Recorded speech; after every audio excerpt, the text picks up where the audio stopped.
Hey there, everybody. It's Ryan from Bards and Nobles again, and today I'm going to be talking about the game Evil Genius, Deathray. This is another one in my series of good games for around the Halloween season, and the only thing you have to remember about this game is, if you build it, they will run. So the first thing you need to know about how to play Evil Genius Deathray is how to set up the game. First of all, you will need to pick out what evil genius you are going to play as. You can pick it randomly, or you can also pick it as per your personal taste. I have chosen Loeb because I've decided to date myself. And kids, if you don't understand that reference, go ask your parents.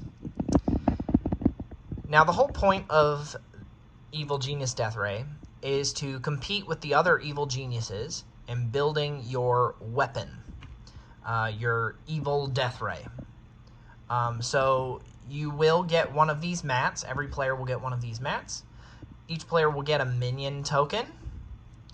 And you will start with one component that is randomly drawn from the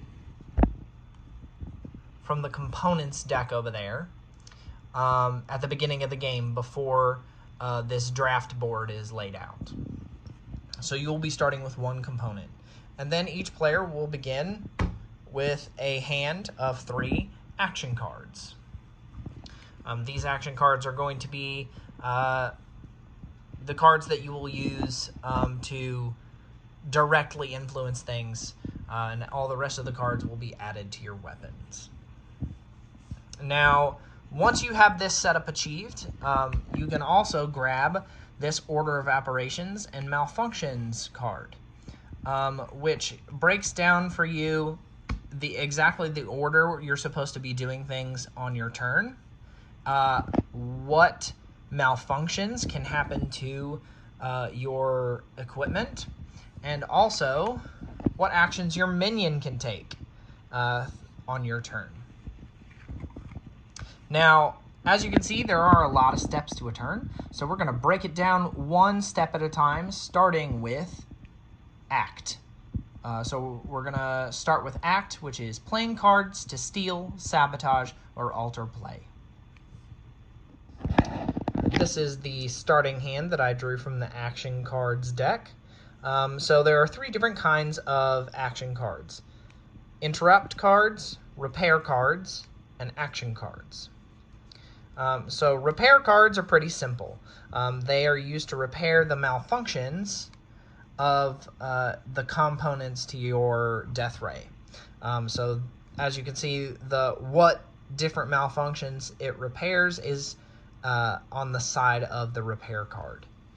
And each text will explain how the card is to be played for all 3 types.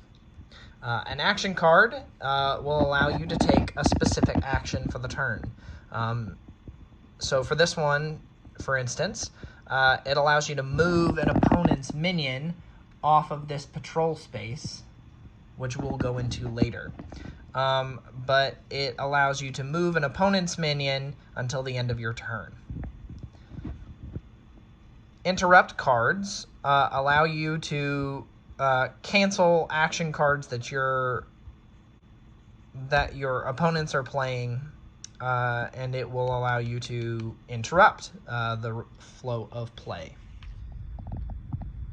The next thing you do in your Order of Operations is going to be Orders, which means you're going to assign your minion an action to resolve for the turn. Now, on the back of this Order of Operations card is a nice explanation of all of the orders your minion can take and the symbol that corresponds with those orders on the side of the board. Now, each minion will start on the patrol orders when the mat is set up. What patrol means is the minion is going to protect the Deathray from the loss of any one component until next turn. So you, as the evil genius, can choose when that takes effect. So if you have multiple components, if there's one in particular that you're really looking to protect, you can allow other components to be taken away and only protect the one that you're looking to protect, because this ability is a once per turn ability. The second ability is going to be Meltdown, in which the minion is going to steal a component or a weapon from any other Deathray. And that is an immediate action that the minion takes. The next one's going to be Monkey Wrench, which means the minion causes a single component or weapon to malfunction on any other Deathray. So you basically sabotage your enemy with this action. Recycle, which means that the minion can carry any number of your action cards, the cards in your hand, into the trash or discard pile, which allows you to draw a new hand during your draw phase. And finally, we have Coffee Break.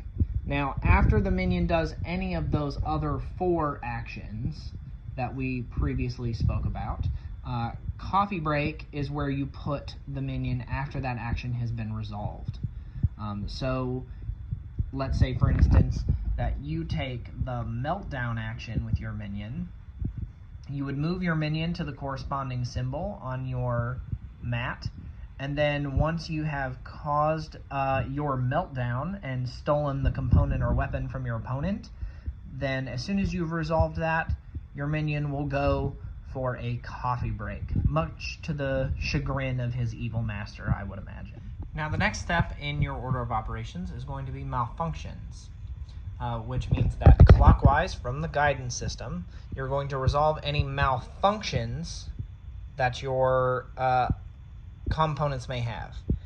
So as you can see, there are going to be symbols in the bottom right-hand corner of your components that represent the malfunctions that can happen with that specific component. Now, there is a list at the bottom of this card again with the icons and what they mean. So we have pressure, which means that the piece that has that icon blows off and moves to an evil genius 2 spaces away. So you will lose that component, and it will move either 2 people to the left of you or 2 people to the right of you. Then there's Meltdown. Another component moves to an evil genius to your left or right. So that one's very similar to pressure, but it just moves your component to your left or right instead of 2 away. Next, you're going to have friction. And friction actually isn't going to affect you, but it will affect the evil genius to your left or right. And it will cause them to take a component and either move it to their left or right.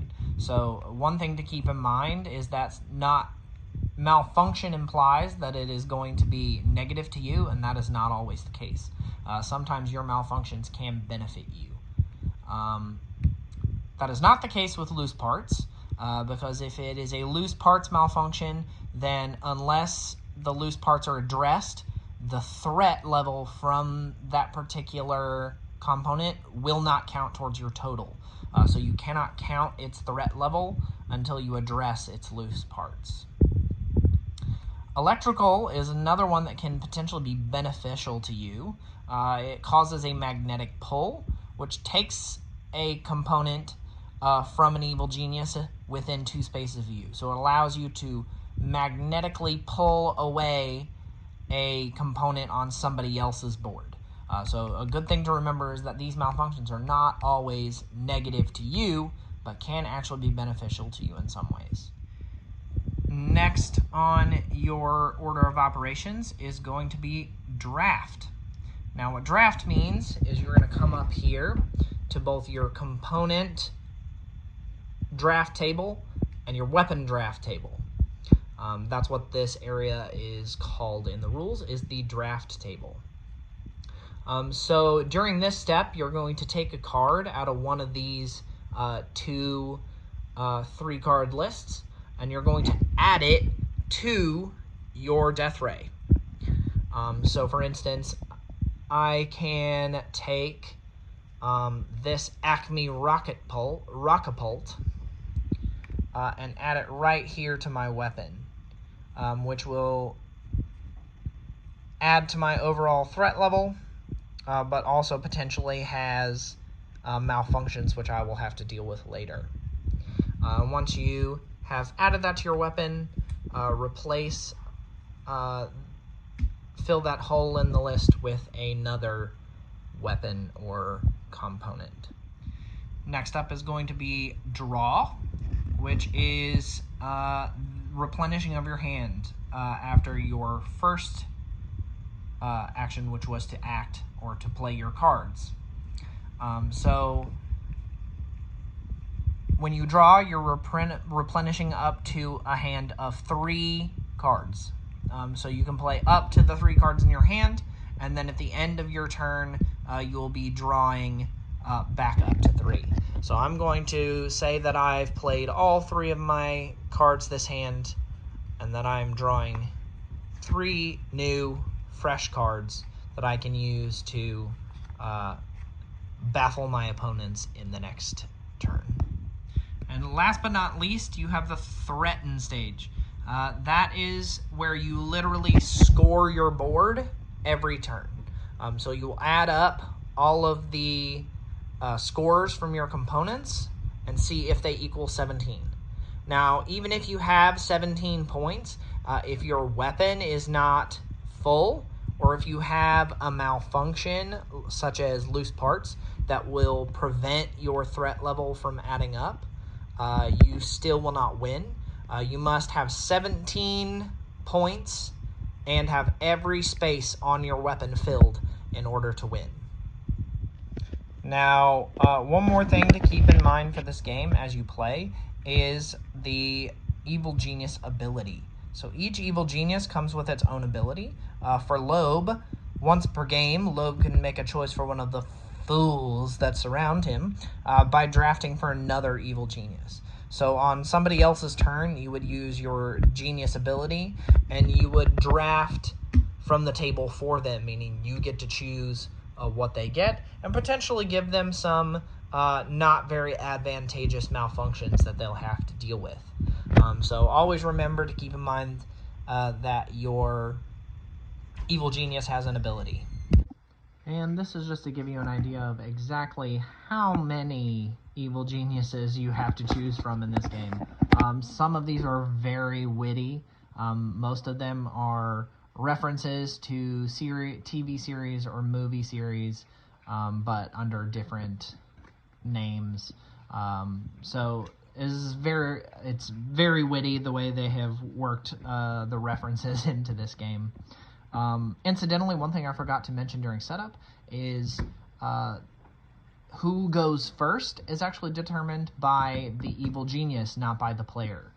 So it goes in alphabetical order of Evil Genius. So whoever comes first alphabetically based on their name is who will go first. And that is Evil Genius Deathray. Hope you guys have a lot of fun with this one. Again, if there are any games that you would like to hear about or have questions about, even if you need a clarification on rules or a tiebreaker, please feel free to reach out, and I can post something either on our YouTube channel or on our TikTok, which, by the way, make sure to check out both of those. We also have an Instagram, which should be on all of our pages. They should all be linked. So reach out if you have any game-related questions. And as far as this game goes, have fun doing what we do every night and taking over the world. See you next time.